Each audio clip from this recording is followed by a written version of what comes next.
Hey there, and welcome back to another episode of Complicated Kids. I'm your host, Gabrielle Nicolay, and today I have Anna Thomas with me. Anna, welcome. Hi, thank you for having me. Anna, you are working at Moms in Motion, and I'm going to let Mhm. you tell us all sort of a little bit about yourself and what is Moms in Motion. Yeah, I'm Anna Thomas. Thank you for having me, Gabrielle. I'm so excited to be here. And I am the outreach manager for Moms in Motion. And we are a company in the state of Virginia that helps individuals to navigate the Virginia Medicaid waiver system. And so there's a couple different waivers. The first one being the DD waiver, that's the developmental disability waiver. The second one, the CCC plus waiver, which is going to be called the Cardinal Care waiver as well. So they might hear either name. And then the third program that we help with is the EPSDT program, and that's the Early Periodic Screening and Diagnostic Treatment Program. And so each one of them have their own special things about them that gives special resources to the individuals that qualify for them. And I'm happy to tell you a little bit more about those waivers. Okay. So, what I want to do first, Yeah. because is sort of talk about when people say Medicaid, Hmm. we assume that the whole family is living in poverty. And that is not the case for these particular waivers, although certainly they do serve, I'm sure, people who are low income. That's right. That's right. So the waiver programs, both the DD waiver and the CCC plus waiver, unlike traditional Medicaid, like you're talking about, where they're going to look at the whole family's income and assets for qualifications for that. With the waiver program, they're special in the way that they are able to get resources to individuals that really need them that may not qualify for traditional Medicaid. So in my area, I live in the Shenandoah Valley. Mom could work at UVA, dad could be a lawyer, child could have the diagnosis of a disability, and it is going to look at that child's income. So unless they're a TikTok sensation or an Instagrammer, more than likely they don't have income coming in. And so they're going to qualify for those much needed resources under the waivers, even though traditionally they wouldn't qualify for Medicaid as a family. Yeah. And so talk about what types of diagnoses, don't list them all, but what are the big ones that qualify under this Medicaid waiver, in which we're only looking at the child's income, which usually is zero. But what are the qualifying diagnoses, or some of them? Yes. So for the DD waiver, it has to be a diagnosis of a developmental disability or delay. So there's a wide range of those, and they have to have that diagnosis before the age of 22. Now, for the CCC plus waiver, it's not specifically looking for a special diagnosis of a disability, but rather for the qualification that they need assistance with their activities of daily living. So it could be any aged individual across the state, whether it's a child all the way up to an aging senior. And if they're needing assistance with those activities of daily living, that's what's going to qualify them. So mobility, bathing, dressing, feeding, they have to need assistance with at least three of those. So the way I'm seeing this all of a sudden is you sit in the middle of state resources that have been allocated by government types with whom we will never talk, That's right. and the people for whom those funds were intended. And you're a sort of translator organization. That's right. That's Okay. right. My team specifically, the community outreach team, we get out there in the community and do presentations for schools and special education advisory committees and doctors' offices, DSS organizations, CSBs, and groups like yours, so that we can get the word out there to families that don't know that these services exist. So, specifically, the reason I'm very passionate about it is because my father-in-law was diagnosed with ALS a few years back. He's since passed on. And when I found out about the Virginia Medicaid waiver program, especially the CCC plus waiver, it would have been something that he would have qualified for. He wasn't working because of the disability and what it had done to his body. And he would have qualified for a paid care attendant to come into the home and take care of him, to keep him from going into a facility. Mm. Our family was able to take turns taking care of him and stay off of work, but every family doesn't have that option. They don't have individuals that are able to do that or the financial resources to be able to take time off of work. And so when I found out about the waivers, I knew that I needed to tell other people about it so they didn't miss out on that opportunity. Yeah. There was a question in my head that has flown out, so we're gonna come back to what was it? Oh, shoot. Oh, I know. What are some of the services? So you mentioned care, like a home care person. What Yeah. are some of the things that can be paid for with this waiver money? Yeah. So the main thing that most people are looking for is that paid care attendant. And since our company, Moms in Motion, is consumer directed, it means that we're the service facilitation company, but that the clients get to choose who they want that paid care attendant to be. So that's what makes us special, in the sense of consumer directed, is that that family has the ultimate say of who they want to care for their loved one. So if it's a child in the home, maybe mom has a neighbor that she really trusts that she wants to employ to take care of that child, for a certain amount of hours a week, or maybe it's an aunt or an uncle that's going to come in and take care of them. Um, the individual qualifies for a certain amount of hours for that paid care attendant, depending on their need. So it could range anywhere from 5 hours a week or less to up to 40 plus hours a week, depending on the need of the individual. And that's paid through the state, through the services funded through Medicaid. And they have a fiscal agent who does the payroll for that individual to pay them. There's a couple different fiscal agents that they work with. It's amazing. I mean, first of all, just the ability. So if you have, for example, an autistic child, Yeah. that requires a lot of care and a lot of Mhm. attention, parents can spend, that's a full-time job right there. That's right. What you're talking about is anywhere from X hours to Y hours, so 2 hours a week to 20 hours a week, or what I don't know the specifics, but where that parent can have a break and Mhm. know, this is what's interesting to me, particularly on the child side, although I suppose it carries forth even for adults, is that you get to choose the person. They're Yeah, not sending you somebody from the agency. that's right. That seems like a really big difference for families. It is. It's huge. It's why a lot of families choose the consumer directed model of service, because it gives them the power and then they feel comfortable and safe with the individual that they're choosing, Mhm. to take care of that loved one. So it's great. And you mentioned the diagnosis of autism. I have a nephew.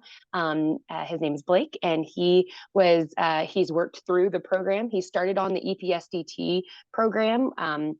His mom's a single mom, and he qualified for services through the EPSDT program. He had the diagnosis of ADHD alone at the beginning. As you know, developmental peds appointments are few and far between, and you have to wait a while to get in with those organizations to get those diagnoses that you really need. And so she was waiting for an appointment over at UVA Developmental Peds. But while he had the diagnosis of ADHD, he was able to qualify for the EPSDT program. Since then, he received the diagnosis of autism.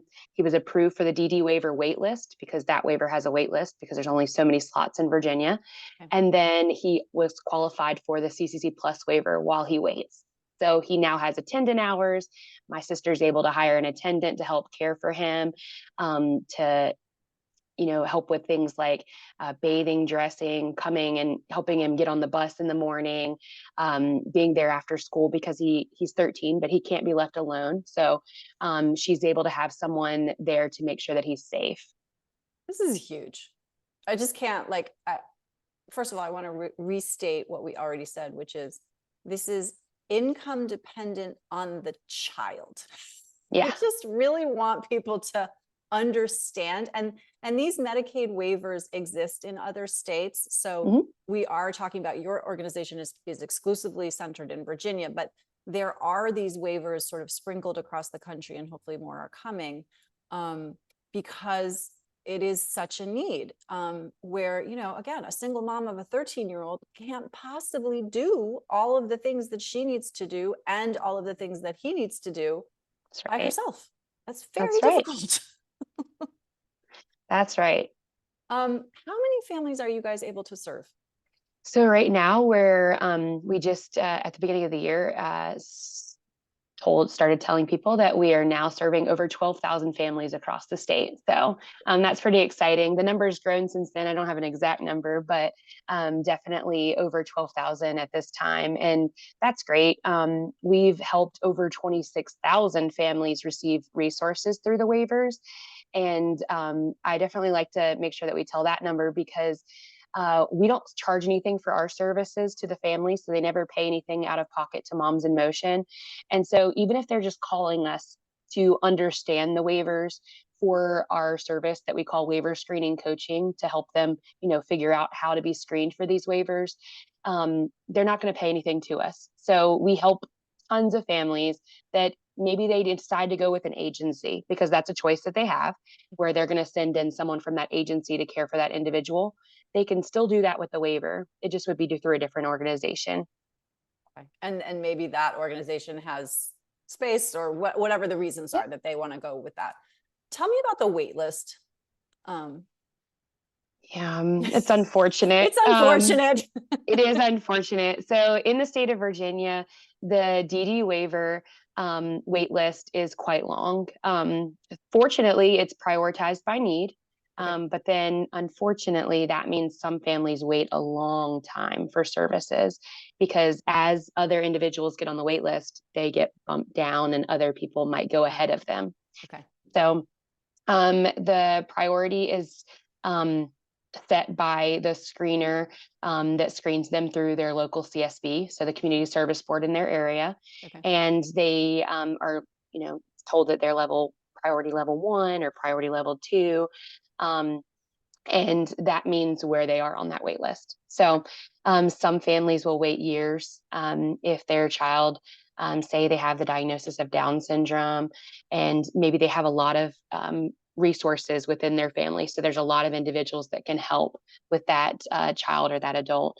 Then their need is going to go down because they have a lot of resources available to them. But maybe it's a single mom or an elderly grandparent that's caring for that individual, their need's going to go up because they're at more of a risk of going into a facility for services. Yeah. And is the goal to keep people out of institutional care? Yep. What's is that the goal? Okay. Yep. So that's the main goal of the waivers is that the waiver program was created so that individuals were able to kind of age and grow in their home environment with the people that they're comfortable caring for them, and to keep them out of funded by the state institutions. So it saves the state money in the long run by them being cared for at home, even though they're having to pay for that care attendant. As we know, 24-hour care at a facility is going to cost a lot more than the amount of hours they're giving the families. This is so interesting because, again, the wait list is long. There are inconveniences. Yes. Okay. With any government, let's just be real. With any government program, there are hitches that come with that. And yet, it strikes me, this is one of the few programs in this country, in the way that this government is run, that is a little bit proactive. Yeah. So there's lots of advocates. Yeah. Yep. We're not waiting for people to fail, and end up in dire straits necessarily. I mean, it gives me a little bit of hope, honestly. Yeah, it's a great program, and it makes working for Moms in Motion a great choice because it means that we're making a difference in the lives of so many. So yeah. How do people plug in? You have to live in the state of Virginia, obviously. Yep. And then how do they find you? Yeah, so if they live in the state of Virginia, they can either call us directly. We have a 1-800 number. It's 1-800-417-0908. Or they can check us out on our website. Our website has a wealth of knowledge, and that is momsinmotion.net. We have a screening tool on there where they can kind of click around and play with it to see if they would qualify. They don't have to do it that way. They're welcome to call us, or there's a link on the homepage where they can set an appointment up for one of our team members to give them a call at a certain time if that works better for them. And we'll do the whole works with them. So we'll talk to them about what the waivers are, and maybe that they would qualify or that we don't think that they would, but they're still welcome to apply.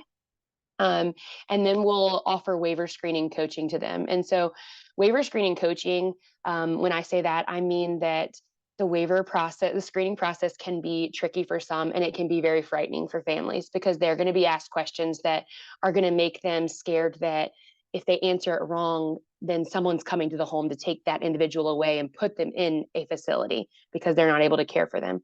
Got it. And so we're going to explain to the family that that's not the reason for asking these questions. And so when they ask mom of Johnny, who's 16, does he take a shower on his own? As a mom, you want to say all the best things about your child. And so they want to say, oh yeah, he's taking a shower on his own, because maybe compared to last year, he's doing much better than he was. But what she doesn't mention is that she goes into the bathroom to turn the water on the correct temperature. She sits on the toilet to make sure he knows, hey, now it's time to wash your body. Now it's time to wash your hair. Don't just jump in the water and jump out. Here's a towel on the floor, because he doesn't understand that he'll slip and fall when he gets out, or that he should turn the water off. He doesn't, comprehend being able to do that on his own. And so mom might say, yes, he takes a shower on his own, and that's an activity of daily living. But really, if she tells the truth in a day in her life, is that she actually is helping him through taking that shower, and he wouldn't be able to do it without her. It's such an interesting quandary because yeah, you always want to, and we do this, we want to see progress on the ground as we're going and celebrate that. Yes. And when we're plugging into a system, we actually, in that case where we're seeing progress and we want to be the cheerleader, we want to see the best case. When we're plugging into a system, we want to see the worst case. Yeah, that's right. Sort of coaching families to know that kind of worse is better in that scenario, which can feel, I've counseled families, particularly around an autism diagnosis, where, it's like, okay, well, what's the purpose of getting this diagnosis? If the purpose is to plug into the Medicaid waiver, then heck yes, let's go get an autism diagnosis. If the purpose is to sort of have some kind of answer, I am much more ambivalent about that. Yeah. Right. So it's like, how strategic, it's a bit of strategy. Mm-hmm. That's right. But strategy that matters, because having to sit, in the bathroom and manage the shower of a 16-year-old, that is, that's something you could get help with. That's right. That's right. Yeah. What kind of stuff do you do? Are there info sessions? Are there like orientations? Like, how does that work? Yeah. So as far as like sharing resources with families, okay. We recently just started our own series on Facebook Live and YouTube called Voices in Motion. And so we reach out to organizations like yourself, and we ask them to come on our platform and share their resources with our families. We just offer that as a service, and anybody, even not our families, that are our clients, can use that so that they know about resources in their communities. Because just like us, and families not knowing about Moms in Motion, they don't know about the waiver program. There's tons of resources out there that families just don't know are there. Yeah. And so that's something that we offer. We also, if they become a client with us and they have a waiver and decide to use us for their service facilitation company, they are teamed up with a service facilitator.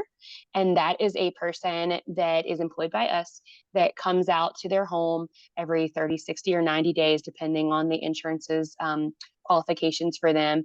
And it is a person that's going to help them. Hey, is Johnny doing better? Do we need to modify, the services? Or is Johnny getting worse? Does he need to request more hours for that personal care attendant to be able to care for him?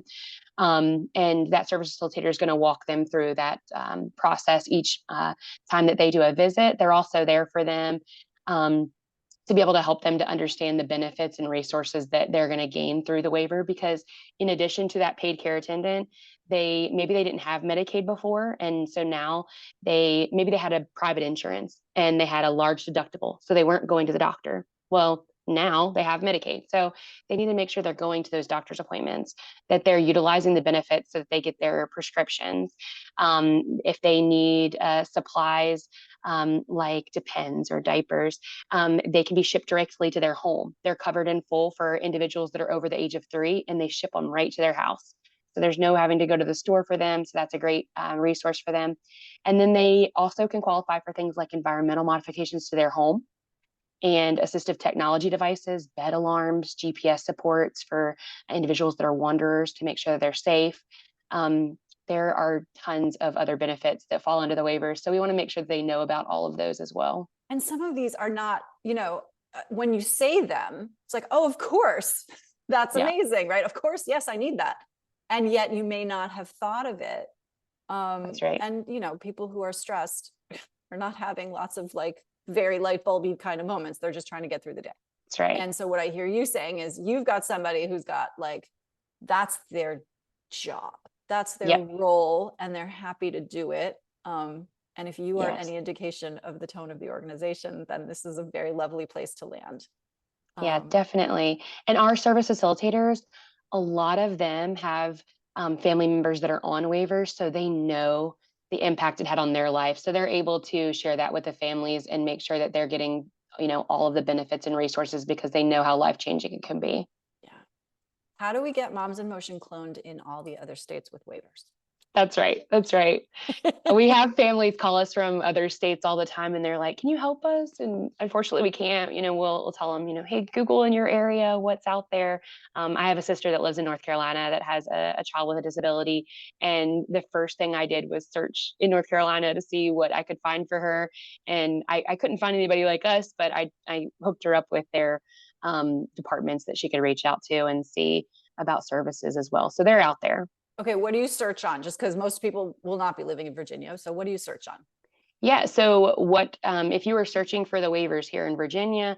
I would search for resources for disabled individuals and state funded. And if you search Medicaid waiver program and then that state's name, you're probably going to find what they have because they're generally called a waiver service. Okay, perfect. Anna, this has been I have loved this conversation. And I feel like, this is kind of offering some hope to people who are overwhelmed. And I love that we've connected. So Well, thank you. thank you for being here. Is there anything I haven't asked you that you would like to tell the good people before we sign off? No, if they check out our website, they can get more information there. If an organization listens to this, they're welcome to refer families to us. We have a link on there for that too. And we'll reach out to them as quickly as possible. There's tons of families that we're trying to get the word out to. So if they'll have patience with us, we'll get to them and help them as quickly as we can. Perfect. And it's momsinmotion.net. That's right. Yeah. And we'll link to all of that in the show notes. And until next time, thank you for being here. I really have enjoyed this conversation. Thank you. Me too.